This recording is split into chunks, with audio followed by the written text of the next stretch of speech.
Hello everyone, welcome to my channel. And before starting the video, today we are going to discuss section 194R, a very important section. But before starting the video, I would like to request you all कि इस channel के अलावा I have two more channel.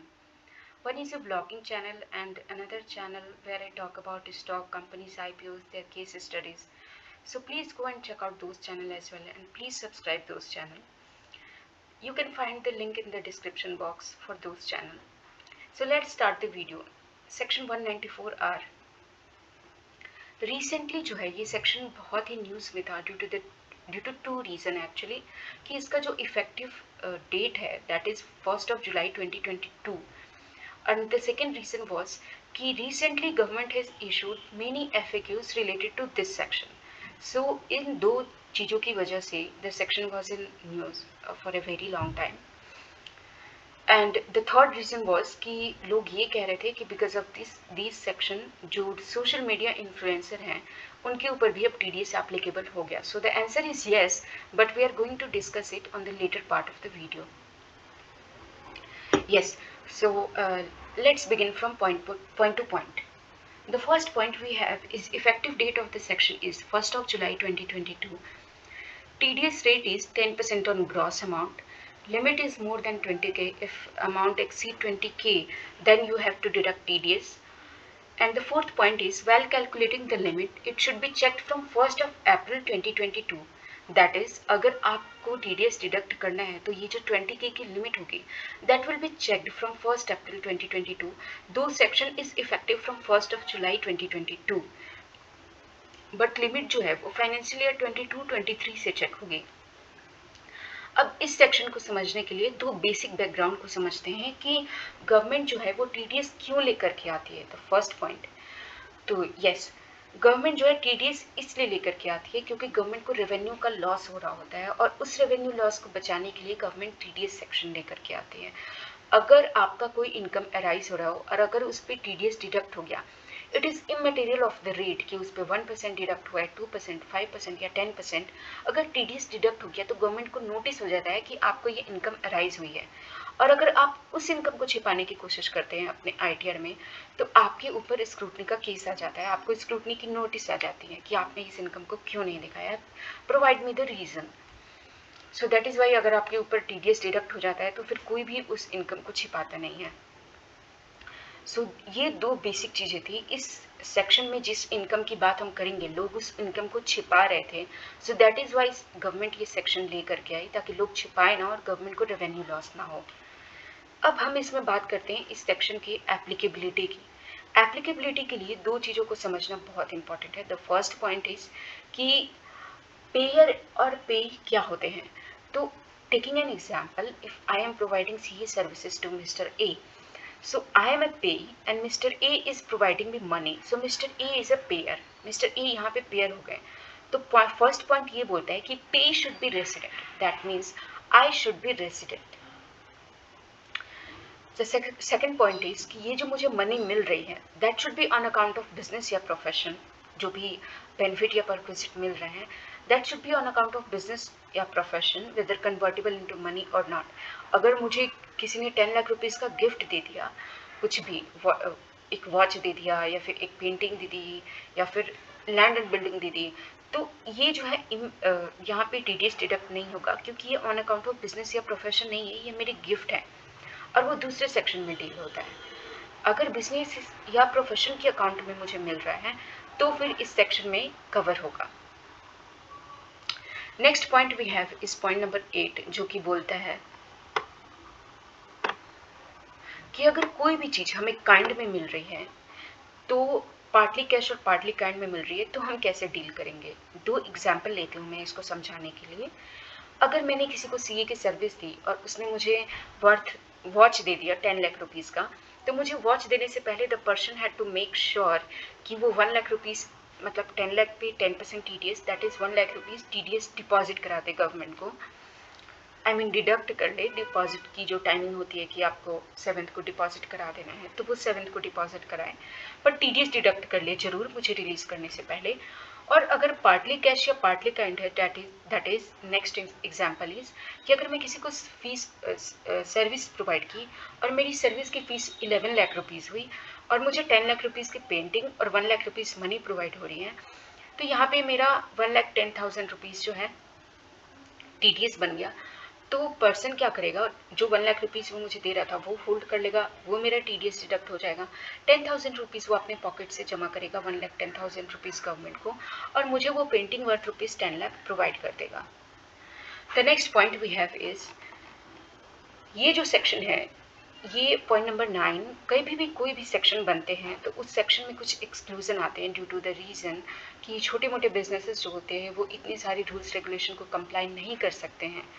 तो इसलिए यहाँ पर भी कुछ एक्सक्लूजन लेकर के आए गए। जैसे जीएसटी में भी आपने देखा होगा कि जो लिमिट है वो 20 lakh, 25 lakh, 30 lakh based on the state अलग अलग लिमिट है। तो यहाँ पे भी एक एक्सक्लूजन है कि अगर आप बिजनेस कर रहे हैं तो अगर आपका ग्रॉस रिसीट या टर्नओवर जो है, अगर आप इंडिविजुअल या एचयूएफ हैं, not an company, individual HUF हैं, और अगर आपकी ग्रॉस रिसीट 1 करोड़ से नीचे है तो फिर आप पे ये सेक्शन अप्लाई नहीं होगा। और अगर आप प्रोफेशन में हैं और अगर आपकी ग्रॉस रिसीट 50 लाख से नीचे है तो आप पे ये सेक्शन अप्लाई नहीं होगा।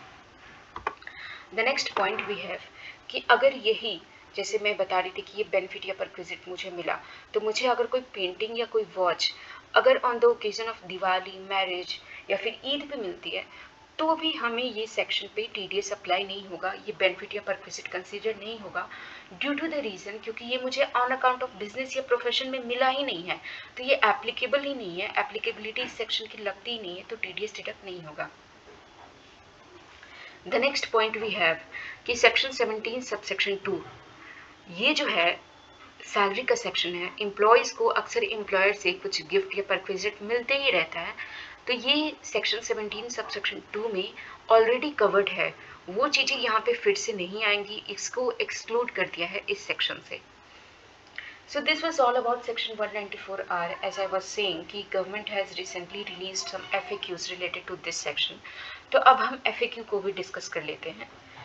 क्वेश्चन नंबर 1 इज, क्या सेल डिस्काउंट जो है वो सेल डिस्काउंट जो है क्या वो परक्विजिट है? The answer is no.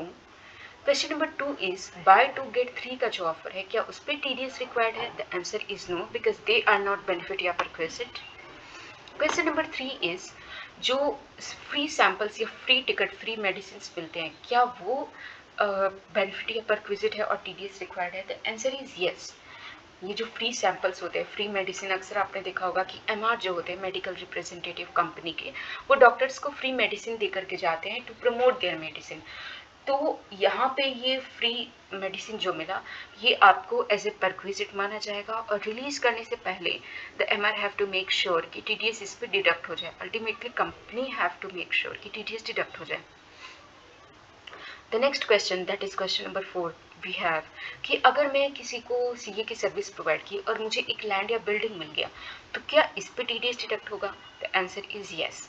हमें ये देखना ही नहीं है कि जो हमें सामने से कंसिडरेशन मिल रहा है, that is a capital asset और revenue asset, TDS indeed will be deducted on this, अगर ऊपर की कंडीशन फुलफिल हो रही है तो।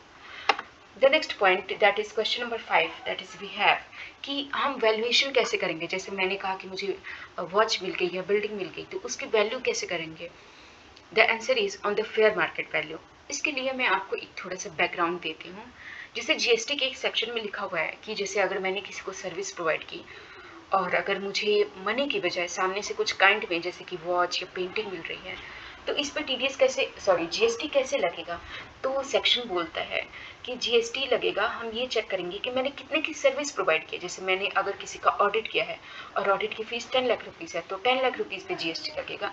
इट इज़ इमटेरियल कि मुझे सामने से क्या मिल रहा है, सामने से मुझे 50 लाख रुपए का पेंटिंग मिल रहा है या मुझे 5 लाख रुपए का, वो इमटेरियल है। मेरे 10 लाख रुपए पे जो है वो जीएसटी लग जाएगा।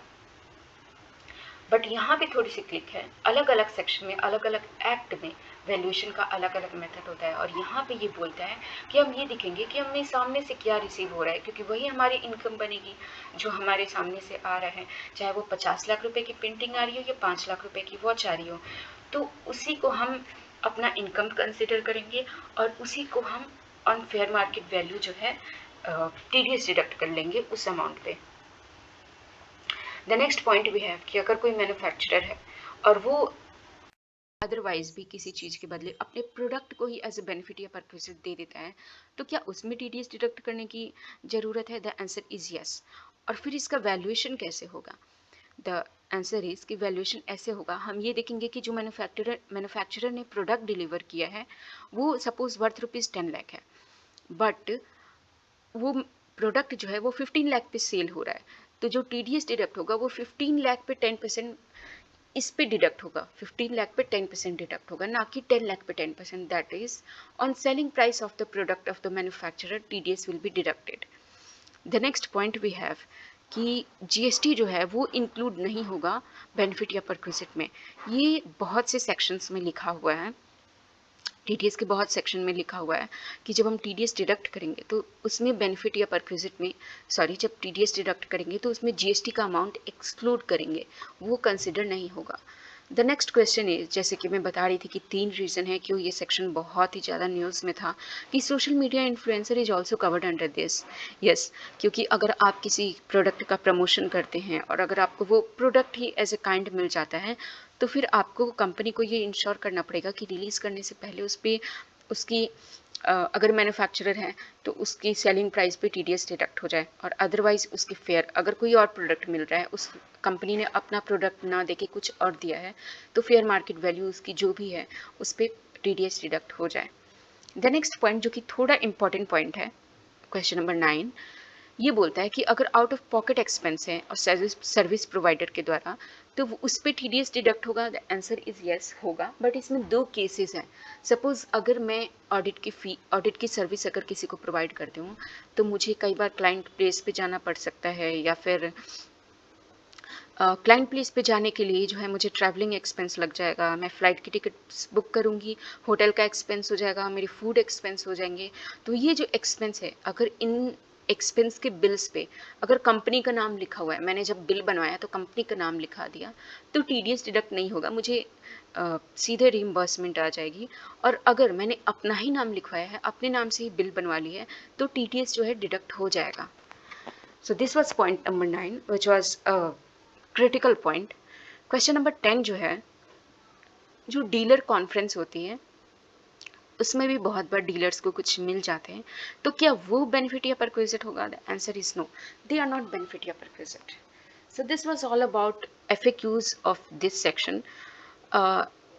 वीडियो लॉग ऑफ करने से पहले एक बात बताना चाहूँगी आपको, जो गवर्नमेंट के द्वारा एफएक्यूज रिलीज होते हैं वो एक्चुअली बहुत लेंदी होते हैं, बिकॉज जो भी, जैसे आपको क्वेश्चन नंबर 1 है कि इज कैश या सेल डिस्काउंट और परक्विजिट, इस पे उस सेक्शन के पीछे पूरी कोट की हुई होती है, पूरा सेक्शन कोट किया होता है, उसके बाद से 2-2 3-3 एग्जाम्पल्स होते हैं। तो एक क्वेश्चन जो होता है, एक क्वेश्चन पे ही आपको 3-4 मतलब एक पूरा पैराग्राफ मिल जाएगा, एक पूरे पेज मिल जाएंगे, एक एफएक्यूज मतलब एक क्वेश्चन, एक एफएक्यू की एक क्वेश्चन पे ही। तो इसीलिए मैंने वो पूरा एफएक्यू इंसर्ट नहीं किया अपने इस वीडियो में, क्योंकि वो बहुत टाइम टेकिंग हो जाएगा, और फाइनल क्रक्स जो है मैं आपको वही देती कि नहीं होगा या हाँ होगा, तो इसलिए मैंने उसको एक्सक्लूड कर दिया है। That will be time taking और बहुत ज़्यादा बेनिफिशियल भी नहीं होता। तो लेकिन अगर आप पढ़ना चाहते हैं, आई वाज सेइंग दिस कि if you want to study those FAQs, तो उसका लिंक मैं आपको डिस्क्रिप्शन बॉक्स में दे दूंगी, you can go and check out those FAQ as well. ये जो एफएक्यूज हैं इसमें मैंने 9 या 10 क्वेश्चन इंक्लूड किए हैं, बट इसके अलावा भी 10 क्वेश्चंस, बट इसके अलावा आपको 2-3 क्वेश्चन भी मिल जाएंगे। इसके अलावा वो क्वेश्चन थे जिनको मैंने ऑलरेडी यहाँ पे कवर कर लिया है जब मैं सेक्शन को डिस्कस कर रही थी। बहुत ही लेम क्वेश्चंस थे, तो इसलिए मैंने उनको कंसिडर नहीं किया है। समटाइम्स गवर्नमेंट जो है वो समटाइम्स देती है ऐसे क्वेश्चन, अगर कोई पूछ लेता है तो एफएक्यूज में उसको भी डाल देती है, though they are already considered while discussing the section. तो उसको भी वो FAQs में डाल देती है, बट मैंने इस अपनी वीडियो में कंसिडर नहीं किया क्योंकि फिर से रिपीटेशन वाली बात हो जाएगी. So yes, that was all about section 194R. I hope कि आपको सेक्शन समझ में आ गया हो और आपको ये वीडियो अच्छा लगा हो. If you like this video, so please go like, comment and subscribe my channel. And yes, जाने से पहले एक बार और आपको रिमाइंड दिला दूँ कि आप प्लीज़ जाइए और मेरे बाकी जो रिमेनिंग 2 चैनल हैं, one is a vlogging channel and another one is a channel where I talk about companies and stock etc. तो आप उस चैनल को भी चेकआउट कीजिए और चेकआउट करके उनको भी सब्सक्राइब कीजिए. आई होप कि आपको उनको भी देखने में मजा आएगा. So yes, logging off now. Bye bye, take care and keep smiling.